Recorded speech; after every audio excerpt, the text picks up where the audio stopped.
Ne zaupa. Korupcija je velik problem v Sloveniji, boj proti korupciji teže, komisiji že zdaj ni nihče zaupal, zdaj bo to še slabše.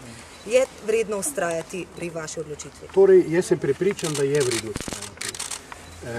Glejte, vedno se v zvezi s korupcijo pogovarjamo takrat, ko se korupcijska ali pa protikorupcijska komisija ukvarja s kakšnimi aktualnimi zadevami, predvsem seveda s tistimi, v katere so vpleteni odmevni politiki. Ampak, gledajte, seveda, ker se pripravljam na svojo funkcijo, vedno bolj spoznavam do potankosti delo te komisije. In vam moram povedati, da ta komisija ima pripad 5000 zadev letno. In tega se Slovenija pravzaprav ne zaveda. Torej, niso naloge protikorupcijske komisije samo obravnavati gospoda Jankovića, gospoda Janšo in še koga od izpostavljenih politikov, ampak tudi 4900 pa toliko drugih zadev. Moja želja je, da se da bistveno večji poudarek tudi preventivni dejavnosti protikorupcijske komisije, ker se zdaj na veliko o njej govori kot o represivnem organu. Celo to se je seveda očitalo, da kako bo pa protikorupcijska komisija delala, če jo bo vendarle vodil nekdanji tožilec, namestnika sta pa 2 policaja. Jaz ne vem, zakaj je to potrebno, da se pa vendarle potem ne poudari, da pa ta tožilec, ki je bil res tožilec in tega ne zanika, zdaj že 22 let opravlja delo odvetnika. Torej, jaz sem prepričani, da se splača ugrizniti v to jabolko. Seveda se ne bi strinjal, da je slovenska javnost na stališču, da bi moral odstopiti. Del javnosti gotovo, predvsem del izpostavljene politične javnosti. Kakšni so njihovi razlogi in nagibi, ne vem in bom kar odkrito povedal, me tudi ne zanimajo. Vem pa, res je sicer v mojem okolju, v okolju, kjer sem doma, me ljudje to, kar se do zdaj ni dogajalo, ker jaz tudi v Murski Soboti nisem bil prav super poznana osebnost, pa super poznan odvetnik, ampak zdaj me pa srečujejo, ustavljajo in veste, kaj mi pravijo. Vse lahko, samo odstopiti. Ampak gospod Štefanec, s preventivo se ponavadi ukvarjamo takrat, ko so bolezni že pozdravljene. Vi se boste z Janšo, z Jankovićem morali ukvarjati. Kako boste to storili? Prav gotovo. Torej, kolikor jaz vem, sta ti 2 zadevi, ki so seveda najbolj znani v Sloveniji, pravzaprav na protikorupcijski komisiji zaključeni. Ona 2 sta seveda v skladu z premisleki, predvsem tudi svojih pravnih pooblaščencev, sprožila nadaljnje postopke, kolikor vem tudi na ustavnem sodišču, z ustavnimi pritožbami. Če bodo zadeve razveljavljene in bodo vrnjene k nam, se bomo seveda morali z njimi ukvarjati. To je res, ampak predvsem se bomo ukvarjali z 4900 in toliko drugimi zadevami. Gospod Štefanec, ste si pa zdaj pravzaprav že ta trenutek skrajšali malo svoje delo, namreč pravzaprav ste napadli predsednika Desusa, to pomeni, če bi slučajno prišla kakšna zadeva s Karlom Erjavcem pred protikorupcijsko komisijo, se boste izločili? Ne. Torej, jaz nimam občutka, da sem jaz napadel gospoda Erjavca, ampak vzamem si pa to pravico, ker si jo je prvi vzel on. Da ne bom ponavljal, na način, na kakšen me je obravnaval, na način, kaj je predlagal. Jaz sem hotel z svojo intervencijo poudariti predvsem na to, da to, kar on dela, je neustavno. On s tem neposredno krši ustavo. Ni pomemben Štefanec Boris. Štefanec Boris bo že prenesel in ima dovolj trdo kožo, da bo prenesel tudi napade politikov, kakršnikoli že bodo. Ampak na kršitve ustave sem pa pravzaprav dolžan opozoriti še toliko bolj, ker sem seveda tudi po osnovni profesiji pravnik. Kaj pa očitki o Jankovićevem klanu, da so vas nastavili, da se poznate z njimi, vi ste rekli, izvršnega odbora ne poznate, sedite pa z njimi na fotografiji. Torej, to moram takole povedati, jaz sem ravno zaradi tega omenil, torej to ni bil izvršni odbor. To je bil ustanovni sestanek mestnega odbora v Murski Soboti. Jaz seveda tega vsega nisem želel poudarjati, ampak vendarle, to se je dogajalo na sedežu Obrtne zbornice v Murski Soboti na Lendavski ulici in od izvršnega odbora, jaz niti ne vem, či je tajnik ali generalni sekretar, ali kako se imenuje, gospod Butina, član izvršnega odbora, vem sigurno, da gospod Branko Ficko ni, ampak je on poslanec Pozitivne Slovenije, torej to ni bilo na izvršnem odboru, ampak je bilo na ustanovnem sestanku odbora, mestnega odbora v Murski Soboti.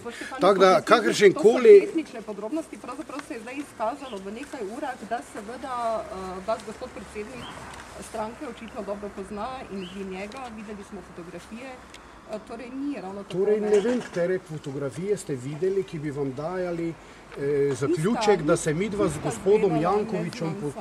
Torej, jaz moram takole povedati, z vso gotovostjo, jaz gospoda Jankoviča poznam, ker ga seveda pozna cela Slovenija. On pa mene ne pozna, ampak to bo moral povedati on, ker to mora on povedati. Niste se pa nikoli distancirali od njegovih dejanj, očitkov, glede njegove korupcije. Iz stranke ste stopili šele s tem, ko bi vi prevzeli neko funkcijo, sicer bi ostali člani stranke. Res ne. To najbrž kaže tudi to, da sem bil jaz samo član, ki se ga ni slišalo. Jaz tudi nisem imel prav velike potrebe... Pa vendar, glede na to, da prevzemate zdaj funkcijo boja proti korupciji, bi bilo prav... Prav zato, ker nisem čutil nekšne velike potrebe potem, da svoje stališče razlagam v stranki ali kakorkoli. Ampak, če me zdaj že to sprašujete, bom odkrito povedal. Moje mnenje je, ker ustvarjeno je bilo takrat, ko sem bil še član te stranke, da bi zaradi vsega tega, kar se je dogajalo, gospod Jankovič ne samo, da je nekako odložil predsedništvo stranke in ga je prenesel v izvrševanje gospej Bratuškovi, ampak da bi moral kot predsednik stranke odstopiti. Ker je ravno zaradi teh njegovih postopkov zdaj stranka njegov ujetnik. Stranka sigurno dela z bistveno več omejitvami, kot bi delala sicer.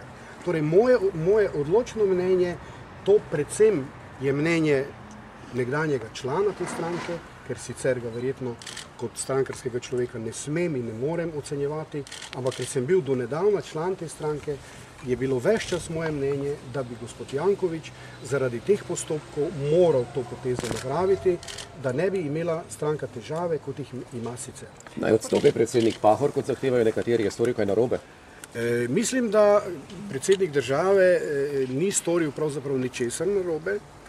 Mislim, da je zelo, zelo korektno, da me on sam ni spraševal o teh vprašanjih, ker je moje stališče, da bi bilo to neustavno.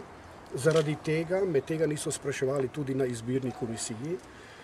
Izbirna komisija je zelo strokovna zadeva, kakorkoli že je. Jaz moram povedati, da je bil to prav izpit. Jaz sem bil več kot 1 uro pred to izbirno komisijo in moram povedati, da so bila vsa vprašanja, ki so se nanašala na delo protikorupcijske komisije, na poznavanje njenega dela, seveda tudi zakonodaje, zelo, zelo tehtna, zelo poglobljena in moram povedati, da sem sam pri sebi prišel do zaključka, da je bilo zelo, zelo dobro, da sem se res tako zelo pripravljal na to. Gospod Štefanec, danes obe izbirni komisiji sta imeli tiskovno konferenco v Predsedniški palači.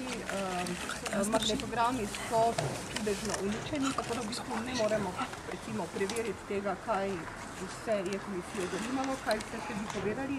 Skratka, dvom pada tudi na izbirno komisijo.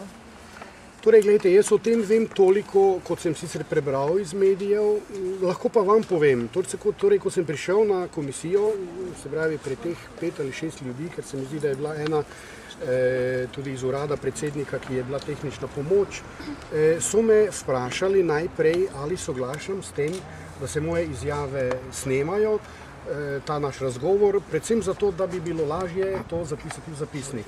Jaz sem seveda povedal, da nimam nobene ovire, torej ne čutim nobene potrebe, da bi to recimo prepovedal ali kakorkoli in takrat so prižgali magnetofone. Jaz ne vem, kdaj so jih ugasnili, ali že vmes, ali takrat, ko sem šel. Jaz sam moram reči, da zapisnika nisem prejel, nobenega. Tudi kakršnega koli zaključka meni komisija takrat po zaključku razgovora ni povedala. Torej to, kar jaz zdaj vem iz tega, kar je bilo objavljeno preko urada predsednika, to sem si seveda pogledal in tudi skopiral in ti zapisniki resnično niso bili toliko natančni. Zdaj, ali je to pomembno ali ne, to seveda bi jaz težko presojal, ker je to najbrž pooblastilo in dolžnost komisije.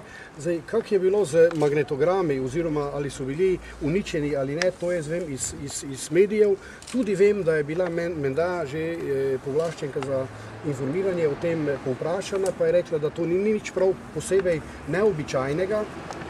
Torej, jaz bom rekel takole, meni bi bilo ljubše, Ker sigurno bi vsaj eno vprašanje bilo manj, če bi ti posnetki obstajali, ker veste, ničesar tam ni bilo, to res za sebe lahko povem, težko vas prepričujem, seveda, ki niste bili tam, ampak vendarle. Meni bi bilo ljubše, če bi ti posnetki obstajali. Dobro, spoštovani, samo še ena stvar, torej, kakorkoli, zdaj ste predsednik brez namestnikov, komisija slejko prej, torej nova komisija slejko prej blokirana. Mislim, da ne bo zdržala vaša razlaga, da bi bili torej predsednik z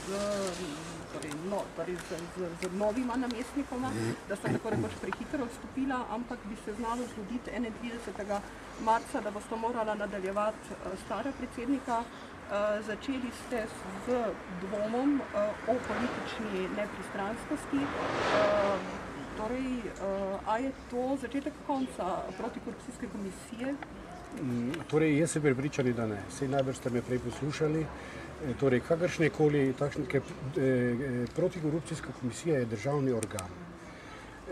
Karkoli se zgodi v državi, lahko predstojniki organov, lahko predsedniki vlad, da ne povem še kaj drugega, odstopijo, zaradi tega ni konec ne vlade, ne sodišča, na koncu koncev tudi ne protikorupcijske komisije. Torej, to, kar se zdaj v javnosti govori, da je slaba popotnica, je pač pravica javnosti. Tudi jaz se s tem strinjam, da bi bilo lepše, če te dileme ne bi bilo. Ampak, veste, moram povedati tako, imam občutek, da je to prvič zaradi tega, ker sem jaz sam nepopisan list papirja, kot je bilo že nekje zapisano, ker me nihče ne pozna. Po drugi strani pa moram povedati, verjemite mi, imam občutek, da se me tudi malo bojijo. Pa ne mislim dobesedno, ne mislim mene kot človeka. Jaz sem zelo, zelo miroljuben, zelo, zelo demokratičen. To sem tudi hotel povedati zadnjič na konferenci, ko sem povedal, da naše delovanje ne bo populistično, naše delovanje ne bo ostro. Mi bomo našim strankam, katerekoli že bodo, torej izpostavljene javnosti ali pa manj izpostavljene, vedno bodo imele priložnost svoje povedati. Če tudi večkrat, ne samo enkrat, pa svoje ste povedali, konec. Tako da jaz se tega pravzaprav ne bojim, mislim pa, da komisije ni konec in ne sme biti. Jaz sem prebral tudi, ne vem koliko je to prišlo v javnost, mislim pa, da je tudi objavljeno na spletni strani urada predsednika republike. Predsednik republike je v zvezi s tistimi 15 točkami, ki jih je komisija sestavila in dala v javnost, ko je odstopila, in teh 15 točk bi ta trenutek tudi jaz podpisal kot predsednik, je te teze pravzaprav dal v razčlenitev in v strokovno mnenje 3 uglednim ustavnim pravnikom, in jaz sem to mnenje prečital in z njim seveda tudi soglašam. Soglašam tudi z nekaterimi kritikami, da zakon o integriteti in preprečevanju korupcije ni takšen, kot bi mogel biti. Predvsem se zelo strinjam s tezami, ker jaz sem vendarle pravnik in bom vedno pravnik. Zdi se mi, da bi morala biti zadeva urejena tako, da je zoper mnenja, odločbe, stališča komisije možen kakršenkoli ugovor, pritožba, in zdaj se predlaga, torej to so seveda prve teze, svet komisije za preprečevanje korupcije, ki bi bil seveda sestavljen iz verjetno uglednih pravnikov in še koga v Sloveniji, ki bi pravzaprav bil na nek način pritožbeni organ, in šele potem bi naslednja stopnja bila sodišče ali kakorkoli. Ampak tudi Izvirni postopek bo treba narediti transparentnosti. Torej, tudi jaz se s tem strinjam. Glede na to, da je javnost tako odreagirala, tudi strokovna javnost, na katero jaz znam veliko, se pravi, to so predvsem pravniki iz pravne fakultete v Mariboru in Ljubljani, ki so na te stvari reagirali in jih komentirali in so rekli, da bi bilo treba postopek malo predrugačiti. Torej, jaz s tem nimam nobenih težav, ampak poudarjam, dokler pa je zakon takšen, kot je, ga je treba spoštovati. Spoštovati ga moramo vsi, tudi predsednik republike, ki pač ima takšna pooblastila v zvezi s tem, kakršna ima. Ampak tudi ti ugledni pravniki, kateri pravite, da mnenje spoštujete, pravijo, da je bilo vaše imenovanje vsaj nerodno, če že nekaj več, in da bi bilo prav, da bi se ali ne zgodilo, ali pa da bi se umaknili. Jaz težko komentiram to, kar oni pravijo. To pravico ampak oni dati imajo. veliko na njihovo mnenje, ste rekli, Veliko dam na njihovo mnenje, vendar pa v nadaljevanju Pa vendarle moram povedati, to, kar vi niste, so pa vendarle skoraj vsi, ampak ugledni pravniki, jaz tudi drugih ne gledam nič dovoljne, ampak vendarle so pa rekli, verjetno bi pa vendarle dobro gospodu Štefanicu dati priložnost, da se izkaže. In jaz bi to priložnost rad imel. Gospod Štefanic, niste imeli občutka, da se poskuša predsednik republike rešiti iz zagate in tako rekoč je pričakoval vaš umik? Vas je pozval k njemu morda? Torej, moram biti zelo korekten, ker je bil ves čas predsednik do mene zelo korekten. Veliko smo se pogovarjali, jaz se tega sploh pravzaprav nisem mogel predstavljati. Jaz vam povem odkrito, od prejšnjega torka, ko so se te zadeve začele z izbirno komisijo do danes, sem bil praktično razen danes, vsak dan pri predsedniku. Vsak dan smo se pogovarjali veliko o tem, tudi v zvezi z temi javnimi pozivi na odstop. Tudi me je seznano to seveda po elektronski pošti z odstopom mojih namestnikov. Nikoli me ni pozival na odstop. Res pa je, to, kar tudi zdaj že javno piše, da me je pa prosil za moj premislek, če vendarle ne bi razmislil in ugotovil tako ali drugače, če bom lahko kot predsednik, glede na vse te okoliščine, normalno delal. In vi mislite, da bo? In moj odgovor tudi predsedniku in tudi vam je, da bom. In tega poziva niste vzeli kot pač lepšen poziv kot stop? Torej, gledajte, jaz imam seveda svoje razmisleke, ampak to so moji razmisleki, tako kot jih imate vi. To ni bil poziv na odstop, ker poziv na odstop je tisto, kar nekdo na glas in jasno pove. Gledajte, jaz bi tudi težko to sprejel ob dejstvu, da je predsednik takrat na predstavitvi nove komisije pravzaprav povedal, da spoštuje stališče izbirne komisije in da je po premisleku tudi on brez vseh dvomov prišel do stališča, da sem jaz, če o sebi govorim, primeren predsednik KPK in je zato ta ukaz tudi podpisal. Kakšen razlog bi bil, da bi jaz... Pa ni bilo, a nismo poslušali, da če bi imel bolj odprte, bolj proste roke, da bi morda se drugače odločil? Torej, to je lahko res. Torej, jaz si sploh ne domišljam, da sem najboljši možen kandidat in predsednik KPK-ja. Veliko uglednih ljudi je, predvsem bi jih verjetno veljalo poiskati tudi na takšni fakulteti ali podobno, vendar ne more nihče v Sloveniji prepričati kogarkoli, da se na to prijavi. Če se pač ni prijavil nihče drug, jaz verjamem, da bi se lahko prijavili tudi boljši od mene. Tega jaz ne morem izrekati. 13 se jih je prijavilo, 10 jih je izpolnjevalo pogoj, niste se edini prijavili. Ja, saj to vem, ampak vem pa, ker mi je to povedal predsednik, ker jaz s komisijo po razgovoru nisem več se pogovarjal, to mi je pa povedal predsednik, da je pa komisija mene kot edinega predlagala za predsednika. Za namestnika pa 6. Predsednik je izbral pa 2. Lahko še nekaj, prosim. Odstopili ne boste, kaj pa, če vas odstavijo? Torej, odstaviti me načeloma ne morejo, tako kot kolegica pravi. Ena izmed možnosti je, veste, jaz sem pravnik, ne, tako pa se že opravičujem, da to toliko poudarjam, ampak vendarle, pravniku smo malo samo svoji ljudje in te stvari gledamo tako. Seveda, jaz sem vse možnosti presodil. Torej, odpoklicati ali kakorkoli me ne morejo, lahko bi pa predsednik. Vendar vam moram povedati, da noben predsednik v Novi Sloveniji tega še ni nabral. Preklical svoj ukaz. Preklic svojega ukaza bi seveda moral razložiti. Moram pa povedati, to je seveda moje mnenje. Ne vem, kako bi predsednik republike ta preklic ukaza obrazložil. Torej ustrajate, ker veste, da vas ne morejo odpoklicati? Ne, kje pa? Torej, ne gre zdaj za to. Gre pa enostavno zato, ker ves čas trdim, od začetka postopka do danes, ves čas trdim, da želim napraviti Sloveniji nekaj dobrega. Ker je padla senca dvoma, o tem ni nobenega dvoma in tega jaz ne morem zanikati, bil bi neumen, če bi govoril drugače. Ravno zaradi tega želim imeti možnost, ker veste, sam sebe bi težko pogledal v ogledalo, če bi zdaj odstopil. Ker s tem bi pravzaprav na nek način sam sebi, pa vsej slovenski javnosti in predvsem tistim, ki me podpirajo in verjemite njih malo, priznal, da sem jaz ravnal nekaj napak. Ampak zaupanje v pravno državo že zdaj niste pripravljeni biti odgovorni za to, da bo to zaupanje pri državljanih še padlo. Ste pripravljeni prevzeti to odgovornost? Torej, jaz ne vem, če bo s tem, da jaz vztrajam na tem, dejansko padla stopnja pravne države v Republiki Sloveniji. Ravno obratno, jaz bi želel, zdaj izkoriščam tudi to možnost, da vas pokličem, ker vas bom ravo. Jaz bi želel pokazati, da se v tej Sloveniji da nekaj narediti, da se da nekaj spremeniti. In mislim, da čeravno imam to relativno slabo popotnico zaradi tega, kar se zdaj dogaja, imam pa po drugi strani ta privilegij, da nisem obremenjen z ničemer, da nisem nikomur ničesar dolžan in da bo zato moj bič, v narekovajih seveda, zelo oster do kogarkoli v tej Sloveniji. Nobene izjeme ni. Hvala lepa. Hvala lepa vam za sodelovanje in res še enkrat vas vabim, da zdaj, ko obravnavamo tudi te manj prijetne zadeve, da se mi boste pridružili takrat, ko bom jaz potreboval vas, predvsem v tem, da bom v Sloveniji javno povedal in pokazal, kaj delam in kaj želim. Zato vas vabim že od 31.3.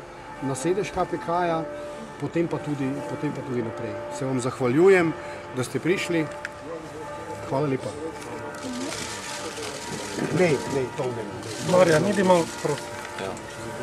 Vsakodnevno boste na sedežu? Prosim. Vsakodnevno boste na sedežu KPK ali boste tukaj delovali od tukaj? Po prevzemu.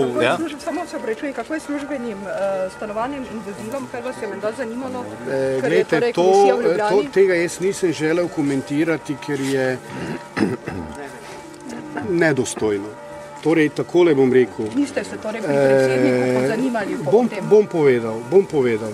Ko je bila zadeva dovolj jasna, resna, jaz ne vem točno trenutka,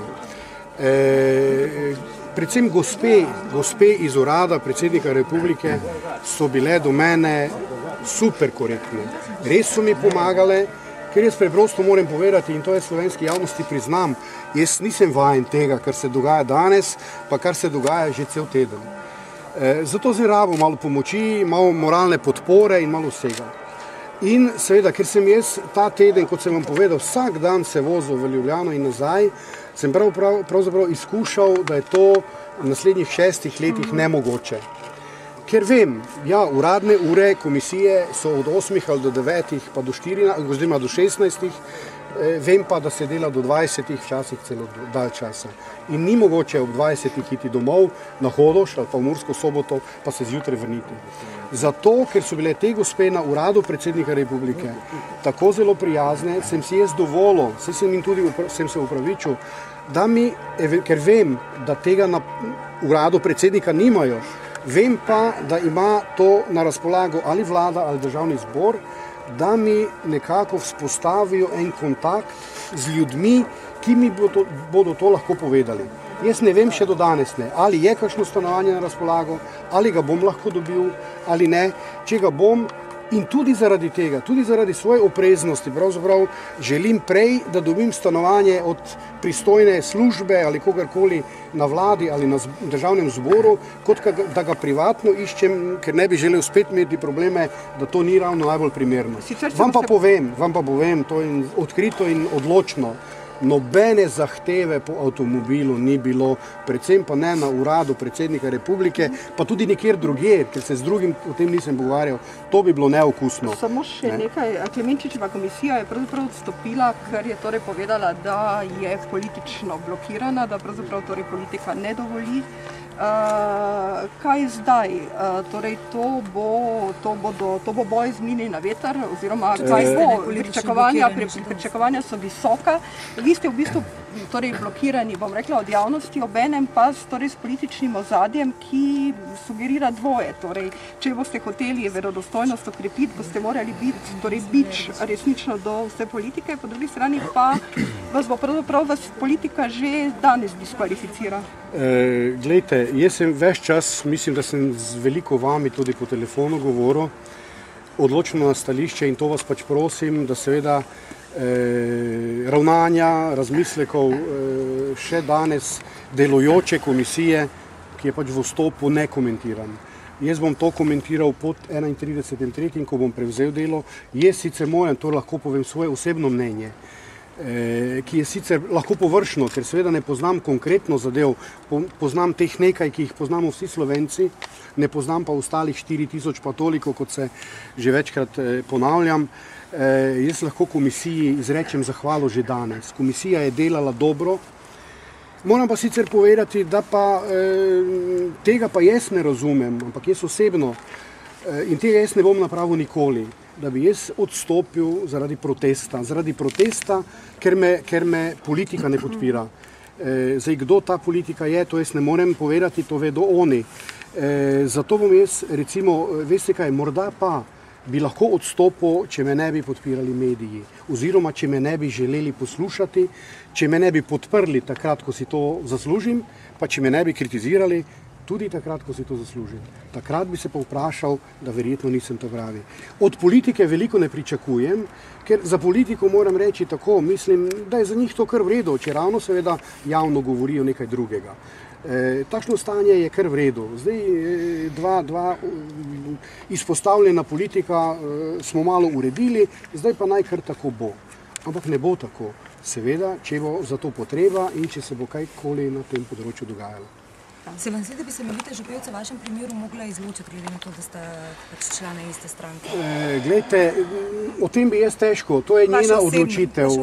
Vem pa nekaj. Torej, jaz sem seveda gledal sestavo komisije, ki je bila javno objavljena že v prvem razpisu in sem ugotovil, pa tudi iz zakona to izhaja, kdo pravzaprav predstavlja komisijo. In gospa Župevec, ki je poslanka Pozitivne Slovenije, kolikor jaz zdaj iz tega razberem, je predstavnica državnega zbora v tej komisiji, ki pač enega predstavnika ima. Zdaj, kdo je njo predlagal v komisijo, to verjetno morate vprašati predsednika državnega zbora, ker mislim, da je predsednik državnega zbora tisti, ki o tem odloča. Kdo je predlagal generalno sekretarko, je spet vprašanje verjetno za predsednico vlade, ker spet zakon pravi, da ima vlada Republike Slovenije enega predstavnika v komisiji. Potem je tu civilna družba, potem je tu pravosodni svet. Tako da jaz mislim, da je sestava komisije korektna. Kdo pa je bil imenovan v komisijo, to pa jaz ne vem. Moram pa le reči takole, ker jaz ves čas vztrajam na tem, da politična opredelitev, tudi moja strankarska pripadnost do določenega časa, tudi še takrat, ko sem bil na razgovoru, ne sme biti noben problem, jaz na to tako gledam. Ne vidim razloga, da bi gospa Župevčeva zaradi tega izstopila, pa še toliko bolj, ali pa se izločila, ker ona, vsaj tako pravi, jaz tega ne vem, torej jaz lahko samo povzamem to, kar čitam v časopisu, da ona mene ni poznala. Jaz sem njo poznal, seveda, zato ker jo vidim od časa do časa na televiziji. Ona mene sigurno osebno ni poznala, zdaj ali me je pa poznala kot člana stranke, pa ne vem, dvomim, ker pravzaprav v Ljubljani na kakršenkoli sestanku nisem bil, na kongresu nisem bil, ona pa tudi v Murski Soboti. Gospod Štefanec, samo še to, če se prav spomnim, zdaj na pamet, na prvem razpisu niste kandidirali? Nisem. Torej, takrat bila še odprta kakšna druga služba, glede na to, da takrat slišimo, ni bila, da ste iskali pravzaprav sem. Ti razpisi, ki so bili, to, kar je objavljeno, to je res, to ni nič. Tako da ta kandidatura ni bila iskanje službe? Ne, jaz imam odvetniško pisarno.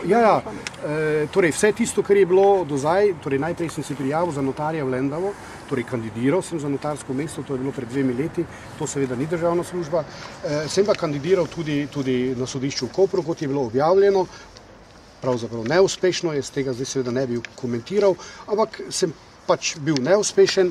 Torej ste iskali pot iz privatništva, ki pač vsem odvetnikom ni poslano. Torej, zdaj moj razmislek je pravzaprav, bom rekel, ne vem, če je potrebno, da o njih razmišljam tudi na glas in pred slovensko javnostjo. Jaz teh dejstev ne zanikam, To so dejstva, zdaj kakor boste to vi razlagali, boste, ker pa to neposredno v zvezi z mojo funkcijo, pa z mojo prijavo nima nič, tega jaz ne bi rad. Pomembno pa je, če se boste za advokaturo še dalje bavili zdaj sporedno za vodenje komisije. Ne, torej tega tudi nimam pravice. Tega tudi nimam pravice, tu je zakon povsem jasen. Predsednik protikorupcijske komisije ne more in ne sme delati ničesar drugega, kot to, kar dela, to, kar je. Se pravi, ta mandat, ki ga imam, bo trajal 6 let, torej to vam lahko povem, zdaj, če me že to vprašate, pa tudi to ni najbolj pomembno.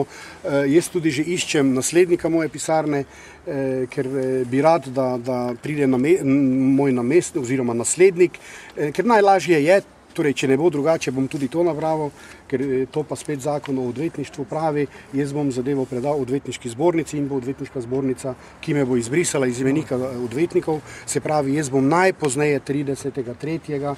letos izbrisan iz imenika odvetnikov, bo morala ona, poiskati mojega namestnika. Z gospodom Klemenčičem ste kaj kontaktirali? Z gospodom Klemenčičem ne.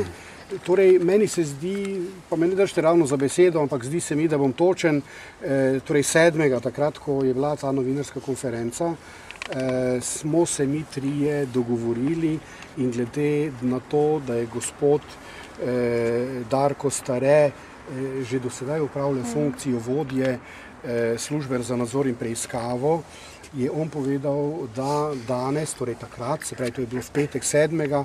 na komisiji, sicer ni drugega od funkcionarjev, razen gospod Rok Praprotnik, in da, če imamo željo, je seveda pripravljen nas počakati in tudi sprejeti na samem sedežu. To je seveda bilo vse neuradno, vse, in nismo se seveda odločili, ker ne vem, zakaj bi se drugače, ker je bilo zelo vljudno, in smo na sedež protikorupcijske komisije res tudi šli, se z gospodom Praprotnikom pozdravili, gospoda Klemenčiča takrat ni bilo, rečeno je bilo, da je na službeni poti, gospa Selinšek, doktor Selinškova, pa je imela mene ravno takrat dopust. Hvala. Hvala lepa.